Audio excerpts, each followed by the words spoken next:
حضور صلی اللہ علیہ وسلم کے زمانے میں 2 عورتوں نے روزہ رکھا اور روزہ ان کو اتنا لگا کہ وہ مرنے کے قریب ہوں گی۔ یہ بات حضور صلی اللہ علیہ وسلم کی خدمت میں عرض کی گئی۔ آپ صلی اللہ علیہ وسلم نے فرمایا کہ انہیں کہیں کہ کلی کریں۔ چنانچہ ان کے منہ سے گوشت کے ٹکڑے اور تازہ خون نکلا۔ لوگوں کو حیرت ہوئی تو حضور صلی اللہ علیہ وسلم نے فرمایا بسم اللہ الرحمن الرحیم۔ نبی کریم صلی اللہ علیہ وسلم کے زمانے میں 2 عورتوں کا جھگڑا ہوا۔ ان میں ایک حضرت انس بن نضر رضی اللہ عنہ کی ہمشیرہ تھی جنہوں نے دوسری عورت کا دانت توڑ دیا تھا۔ مقدمہ نبی کریم صلی اللہ علیہ وسلم کی عدالت میں آیا تو نبی کریم صلی اللہ علیہ وسلم نے فرمایا قرآن کریم کے فیصلے کے مطابق دانت کے بدلے میں دانت ہی توڑا جائے گا۔ حضرت انس نے جب ہمشیرہ کے بارے میں حضور صلی اللہ علیہ وسلم کا فیصلہ سنا تو رسول اقدس کی خدمت میں حاضر ہوئے اور عرض کیا حضور کیا آپ چاہتے ہیں کہ میری بہن کا دانت توڑ دیا جائے؟ نبی کریم صلی اللہ علیہ وسلم نے فرمایا ہاں، کیونکہ یہ قرآن کا فیصلہ ہے۔ حضرت انس نے فرمایا خدا کی قسم میری بہن کا دانت نہیں ٹوٹے گا۔ آخر یہ قسم کیسی تھی؟ کیا حضرت انس نے شرعی حکم پر اعتراض کیا تھا یا نبی کریم کا فیصلہ کو بولنا تھا؟ نہیں، ایسا نہیں تھا، بلکہ انہوں نے قسم اس لیے کھائی تھی کیونکہ ان کو خدا کی ذات سے امید تھی کہ خدا پاک ان کی قسم کو رائیگاں نہیں جانے دے گا، بلکہ ضرور کوئی نہ کوئی سبب پیدا کر دے گا۔ چنانچہ جب حضرت انس نے قسم کھائی تو نبی کریم نے فرمایا اس عورت کے گھر والوں کے پاس جاؤ، اگر وہ توان پر راضی ہوگے تو پھر کوئی حرج نہیں۔ لوگ اس زخمی خاتون کے گھر والوں کے پاس گئے۔ ان لوگوں نے توان پر رضامندی ظاہر کر دی، اگرچہ وہ پہلے ہرگز نہیں مان رہے تھے، بلکہ وہ بدلہ لینے پر تلے تھے۔ رسول اقدس کو جب حالات کا علم ہوا تو آپ صلی اللہ علیہ وسلم مسکرائے اور حضرت انس کے دبلے پتلے جسم اور پھٹے پرانے کپڑوں کی طرف دیکھ کر فرمایا خدا کے کچھ بندے ایسے ہیں کہ اگر وہ خدا تعالیٰ کی ذات کی قسم کھا بیٹھے تو حق تعالیٰ ان کی قسم کو پورا کر دیتا ہے۔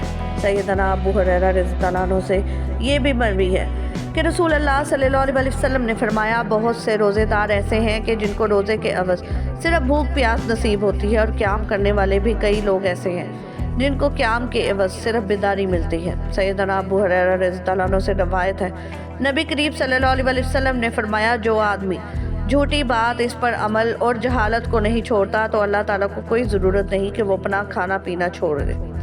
مولانا رسول سیدنا عبید رضی اللہ عنہ سے روایت ہے کہ 2 عورتوں نے روزہ رکھا اور ایک آدمی نے ان کے بارے میں یہ بتلایا اے اللہ کے رسول یہاں 2 عورتیں ہیں، انہوں نے روزہ رکھا ہوا ہے لیکن وہ پیاس کی شدت کی وجہ سے مرنے کے قریب ہے۔ آپ صلی اللہ علیہ وسلم نے اس آدمی سے منہ موڑ لیا یا خاموش ہو رہے۔ اس نے اپنی بات دہرائی اور میرا خیال ہے کہ وہ دوپہر کی شدت کی گرمی کا وقت تھا۔ اس نے کہا اللہ کے نبی اللہ کی قسم وہ دونوں مر چکی ہیں یا مرنے کے قریب ہیں۔ آپ صلی اللہ علیہ وسلم نے فرمایا انہیں بلاؤ۔ وہ دونوں آ گئی اور ایک پیالہ بھی لایا گیا۔ آپ صلی اللہ علیہ وسلم نے ایک خاتون سے فرمایا اس میں کہہ کرو۔ اس نے خون پیپ اور گوشت ملی کہہ کی آدھا پیالہ بھر گیا۔ پھر آپ صلی اللہ علیہ وسلم نے دوسری عورت سے فرمایا تم بھی کہہ کرو۔ اس نے بھی پیپ خون اور تازہ گوشت کے لوتھروں وغیرہ کی کہہ کی اور اب کی بار پیالہ بھر گیا۔ آپ صلی اللہ علیہ وسلم نے فرمایا اللہ جس چیز کو حلال کیا ہے انہوں نے اسے تو چھوڑ کر روزہ رکھ لیا ہے، اور اللہ تعالیٰ نے جس چیز کو ان پر حرام کیا ہے اس کے ساتھ انہوں نے روزے کو ضائع کر دیا ہے۔ اور وہ اس طرح کہ یہ دونوں بیٹھ کر لوگوں کا گوشت کھاتی نہیں، یعنی غیبت کرتی نہیں۔ اللہ تعالیٰ نے فرمایا اور ایک دوسرے کی غیبت کرنا باعث ہلاکت ہے، غیبت نہ کرو۔ کیا تم میں کوئی پسند کرے گا کہ اپنے مردہ بھائی کا گوشت کھائے؟ تو یہ تمہیں گوارا نہ ہوگا، اور اللہ سے ڈرو، بے شک اللہ بہت توبہ قبول کرنے والا مہربان ہے۔ حدیث شریف میں ہے کہ غیبت یہ ہے کہ مسلمان بھائی کی پیٹھ پیچھے ایسی بات کہی جائے جو اسے ناگوار گزرے۔ اگر وہ بات سچی ہے تو غیبت ہے، ورنہ بہتان۔ ایسی ہر ایک بات جس سے کوئی برائی واضح ہوتی ہو، چاہے اس کا تعلق اس کے لباس، جسم، اس کے فعل یا قول کے مطابق ہو۔ جیسے جسم کے بارے میں کہا جائے وہ طویل القامت یا سیاہ فام یا زرد فام یا گربا چشم یا احوال ہے، یا کسی کے باپ کے بارے میں کہا جائے ناجائز بچہ یا جولاہے کی اولاد ہے۔ با اخلاق کے بارے میں کہا جائے کہ وہ بری عادت والا ہے یا مغرور، بد زبان، کمزور دل ہے، یا افعال کے بارے میں ہو کہ وہ چور ہے، خائن ہے، بے نمازی ہے، نماز میں ارکان کو سکون سے ادا نہیں کرتا، قرآن پاک غلط پڑھتا ہے، یا کہے کہ اپنے کپڑوں کو پیشاب سے پاک نہیں رکھتا، یا زکوٰۃ ادا نہیں کرتا، یا حرام مال کھاتا ہے، زبان چلاتا ہے، بہت کھاتا ہے، بہت سوتا ہے۔ لباس کے بارے میں کہا جائے کہ کھلی آستین والا کپڑا پہنتا ہے، دراز دامن یا میلا کچیلا لباس پہنتا ہے۔ یہ سب کی سب غیبت میں شامل ہے۔ کیمیائے سعادت۔ ایک روایت میں ہے 2 عورتوں نے روزہ رکھا اور انہیں پیاس اتنی شدت سے لاحق ہوئی کہ ان کی جان پر بن آئی، تو انہوں نے بارگاہ رسالت میں حاضری دی اور روزہ توڑنے کی گزارش کی۔ نبی اکرم نے ایک پیالہ ان کے پاس بھیجا اور فرمایا اس میں تم قے کرو۔ چنانچہ ان دونوں نے قے کی تو دیکھتے ہیں کہ ان کے حلق سے جمے ہوئے خون کے لوتھڑے نکلے۔ دیکھنے والے کو بڑا تعجب ہوا تو آپ نے فرمایا ان دونوں عورتوں نے اللہ تعالیٰ کی حلال کردہ اشیاء سے روزہ رکھا تھا مگر حرام کردہ چیزوں سے توڑ دیا، یعنی غیبت اور چغلی میں مشغول ہونے کے باعث ان کا روزہ ضائع اور باطل ہو گیا۔ جو کچھ انہیں حلق سے برآمد ہوا ہے حقیقتاً لوگوں کا گوشت ہے جسے ان عورتوں نے کھایا، یعنی غیبت کی۔ مسلمانوں کو یہ بھی یاد رکھنا چاہیے کہ غیبت صرف زبان ہی سے نہیں بلکہ ہاتھ، آنکھ اور اشاروں سے بھی غیبت ممکن ہے، اور یہ بھی حرام ہے اور جہنم میں لے جانے والا کام ہے۔ چنانچہ حضرت حسان بن مخارق کہتے ہیں کہ ایک عورت ام المومنین حضرت عائشہ صدیقہ رضی اللہ عنہ کے پاس آئی۔ جب وہ عورت جانے کے لیے کھڑی ہوئی تو حضرت عائشہ نے پیارے آقا کی طرف اپنے ہاتھ سے اشارہ کیا کہ یہ عورت پستہ قد ہے، تو پیارے آقا نے فرمایا تم نے غیبت کی۔ لنگڑے کی طرح چلنا، ٹیڑھی آنکھ بنانا کہ اس سے کسی کا حال واضح ہو جائے، یہ سب غیبت ہے۔ اگر نام لے کر نہ کہے اور کہے ایک آدمی نے ایسا کیا تو یہ غیبت نہیں ہے، مگر جب حاضرین کو پتہ چل جائے کہ اس سے مراد کون سا آدمی ہے تو پھر اس طرح بیان کرنا بھی حرام ہوگا کہ ون کا قائل کا مقصد سمجھانا وہ کسی بھی طریقے سے ہو۔ کیمیائے سعادت۔ مدرسوں اور سکولوں کے ہاسٹلوں میں لڑکے اور لڑکیاں ایک دوسرے کی نقلیں کر کے خوب ہنسی مذاق کی محفلیں گرم کرتے ہیں۔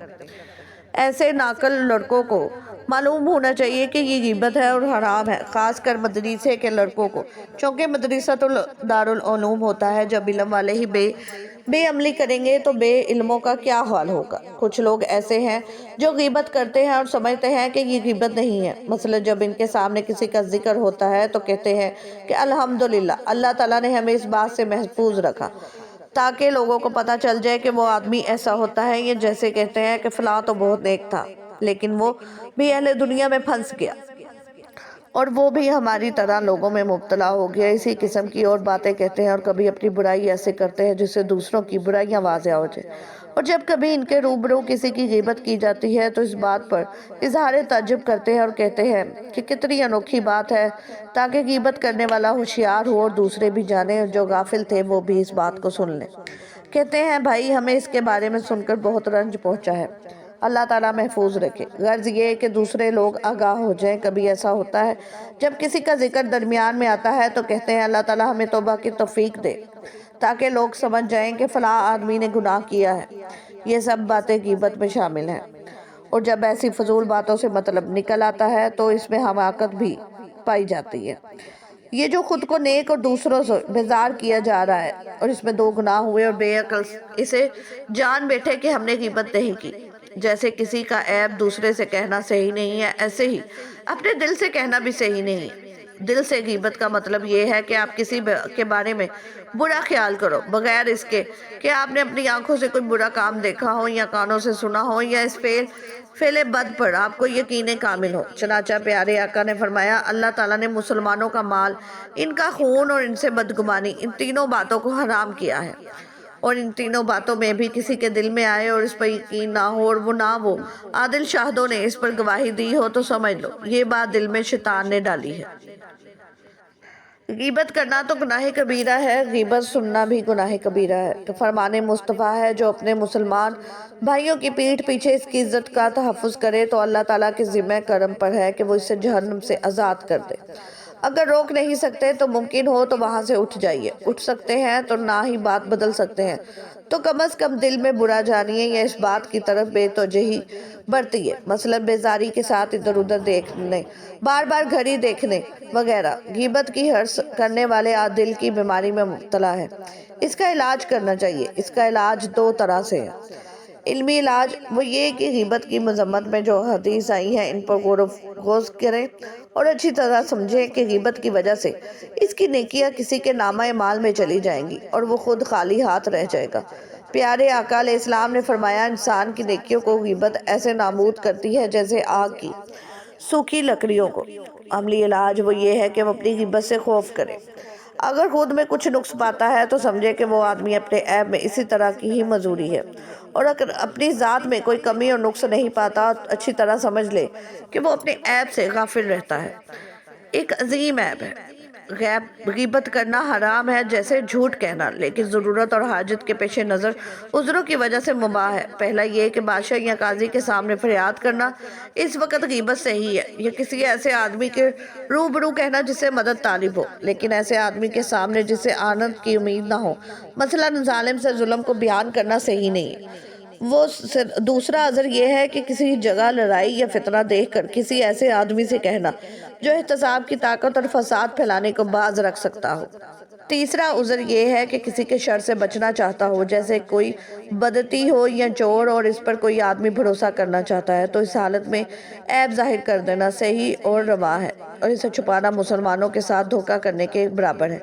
چوتھا عذر یہ ہے کہ کوئی آدمی ایسے نام سے معروف ہو جس میں غیبت کے معنی موجود ہو، جیسے آمش اور ارج یعنی لولا اور لنگڑا، یا اس قسم کے دوسرے نام جو کہ وہ شخص اس طرح کے کسی عیب زدہ نام سے جانا چاہتا ہو اور اسے کوئی پرواہ نہیں ہوتی، برا نہیں مانتا، تو ایسی صورت میں مباح ہے۔ پانچواں عذر یہ ہے کہ وہ اس آدمی کے متعلق جو اپنا فسق ظاہر کرے، جیسے ہجرہ، شراب نوشی، ایسے لوگ جو فسق کو معیوب نہیں جانتے، ان کا ذکر کرنا روا ہے۔ غیبت کا کفارہ یہ ہے کہ توبہ کریں، نادم و شرمندہ ہوں، تاکہ اللہ تعالیٰ کے عذاب سے محفوظ رہیں۔ اللہ تعالیٰ ہمیں چوری، غیبت اور زنا جیسے بدترین گناہوں سے محفوظ رکھے اور ہمارا خاتمہ ایمان پر فرمائے، آمین۔ ناظرین، کمنٹ باکس میں اللہ تعالیٰ کے 99 ناموں میں سے ایک نام ضرور ٹائپ کریں۔ شکریہ۔